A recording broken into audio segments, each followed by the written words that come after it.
आज हम पढ़ेंगे एम्पियर तथा कूलाम में संबंध क्लास 10th की साइंस के फिजिक्स चैप्टर का आपका है। इसमें आज हम पढ़ेंगे पार्ट 4। इसके पहले पार्ट 1, पार्ट 2, पार्ट 3 अगर आप लोग नहीं देखे हैं तो प्लेलिस्ट में इसके वीडियो अपलोड है। एक एक कर जाकर आप लोग देख लीजिए, क्योंकि क्लास वाइज देखेंगे पार्ट 1, पार्ट 2, पार्ट 3 तो क्लास आपको अच्छे से समझ में आ जाएगा। ये पूरा का पूरा क्लास आपको एनसीईआरटी पाठ्यक्रम के अनुसार दिया जा रहा है, इसलिए आप लोग किसी प्रकार का टेंशन लिए, समय कम है इसलिए आप लोग समय के ध्यान में रखते हुए आगे की पढ़ाई करते रहिए। ठीक है क्या? एम्पियर तथा कूलाम में संबंध। अब एम्पियर क्या होती है?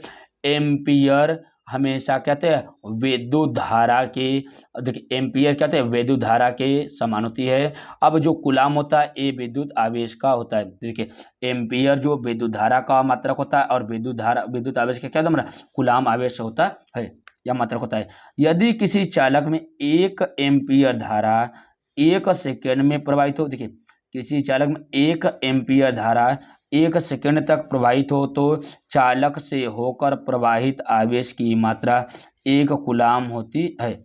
यदि किसी चालक में 1 एम्पियर धारा 1 सेकेंड तक प्रवाहित हो तो चालक से होकर प्रवाहित आवेश की मात्रा 1 कूलाम होती है।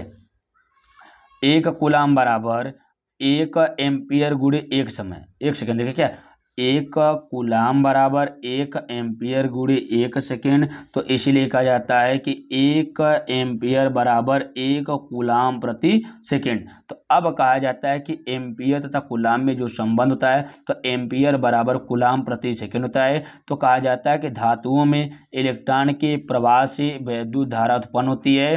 देखिए धातुओं में इलेक्ट्रॉन के प्रवाह से विद्युत धारा उत्पन्न होती है, तो इलेक्ट्रॉनों का जो आवेश होता है कितना तुम्हारा 1.6 गुणे 10 की घाते -19 कूलाम होता है। अब देखिए कहा जाता है कि 1 कूलाम आवेश में इलेक्ट्रॉनों की संख्या, देखिए क्या 1 कूलाम में आवेशों की कुल संख्या इलेक्ट्रॉनों की संख्या के बराबर होती है। तो कहा जाता है कि यहाँ पर आवेशों की मात्रा क्या हो जाएगा, तो यहाँ देखिए अगर n बराबर कहा जाता है कि 1 कूलाम बराबर 1 इलेक्ट्रॉनों पर आवेश, तो 1 कूलाम बराबर 1 हो गया। अब इलेक्ट्रॉनों पर आवेश कितना 1.6 गुणे 10 की घाते -19 कूलाम होता है। तो अब इन दोनों को जैसे ही हम क्या कहते हैं भाग देते हैं या डिवीजन करते हैं तो कितना होता है 6.25 गुणे 10 की घाते 18 प्राप्त होता है।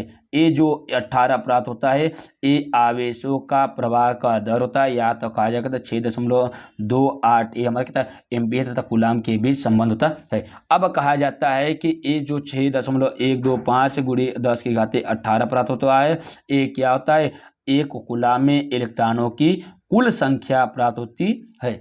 अब देखिए आवेश संरक्षण का नियम, देखिए आवेश जिस प्रकार से ऊर्जा संरक्षण का नियम होता है तो ऊर्जा को कभी हम खत्म नहीं कर सकते हैं, ना तो नष्ट कर सकते हैं, ना तो इसको उत्पन्न कर सकते हैं, बल्कि एक रूप से दूसरे रूप में बदल सकते हैं। अगर ऊर्जा के ऊपर आपको वीडियो देखना है तो आपके प्लेलिस्ट में इसके ऊपर वीडियो अपलोड है। कौन सा उपकरण किस में ऊर्जा का परिवर्तन करता है आपके प्लेलिस्ट में अपलोड है, वीडियो जाकर देख लीजिए। अब देखिए हम देखते हैं कि ऊर्जा के संरक्षण के नियम के आधार पर हम देखेंगे कि आवेश संरक्षण का नियम, आवेश संरक्षण का नियम क्या कहता है, आवेश को न तो उत्पन्न किया जा सकता है और न ही नष्ट किया जा सकता है। प्रकृति में देखिए क्या आवेश को न तो उत्पन्न किया जा सकता है और न ही नष्ट किया जा सकता है, बल्कि एक रूप से दूसरे रूप में हमेशा परिवर्तित किया जाता है। ये आवेश संरक्षण का नियम कहलाता है। अब कहा जाता है कि प्रकृति में सबसे छोटा आवेश का मान 1.6 गुणे 10 की घाते -19 कूलाम होता है, जो कि किसी इलेक्ट्रॉन या प्रोटॉन पर पाया जाता है। क्या किसी इलेक्ट्रॉन व या प्रोटॉनों पर पाया जाता है। देखिए 1.6 गुणे 10 की घाते -19 कूलाम जो होता है ये इलेक्ट्रॉनों या प्रोटॉनों पर पाया जाता है। अब कहा जाता है कि आवेश बराबर क्या होता है, ये एक प्रकार का हमारा अदिश राशि होती है। अदिश राशि पर अगर आप लोग वीडियो नहीं देखे हैं तो आपके प्लेलिस्ट में वीडियो अपलोड है, जाकर अदिश राशि, सदिश राशि, भौतिक राशियाँ, मूल मात्रक क्या होते हैं सभी के ऊपर वीडियो अपलोड है। अब कहा जाता है कि देखिए बेंजामिन फ्रैंकलिन ने बेंजामिन फ्रैंकलिन के अनुसार कहा जाता है कि आवेश के लिए जो ऋणात्मक होता है या धनात्मक होता है, ये पदों का प्रयोग सर्वप्रथम किया जाता है। जैसे कि आवेश के लिए जो धनात्मक तथा ऋणात्मक आवेश होते हैं, इसको सबसे पहले इस पदों का प्रयोग कौन किया था हमारा बेंजामिन फ्रैंकलिन ने किया था। अब देखिए क्या, जो धारा होती है, धारावाहक चालक क्या होती है, हमेशा सदैव विद्युत क्षेत्र होती है, और जो धारावाहक तार होता है ये न्यूट्रल होती है। कहा जाता है कि जो धारावाहक तार होता है, तार हमेशा क्या न्यूट्रल होता है, जो चालक होता है ये हमारा क्या होता है, विद्युत क्षेत्रक होता है। इस प्रकार से आज आप लोगों को एम्पीयर तथा कूलाम में संबंध के बारे में बताया गया। अगर क्लास अच्छी लग रही है तो चैनल को लाइक करिए, सब्सक्राइब करिए तथा अपने मित्रों को शेयर करिए। धन्यवाद।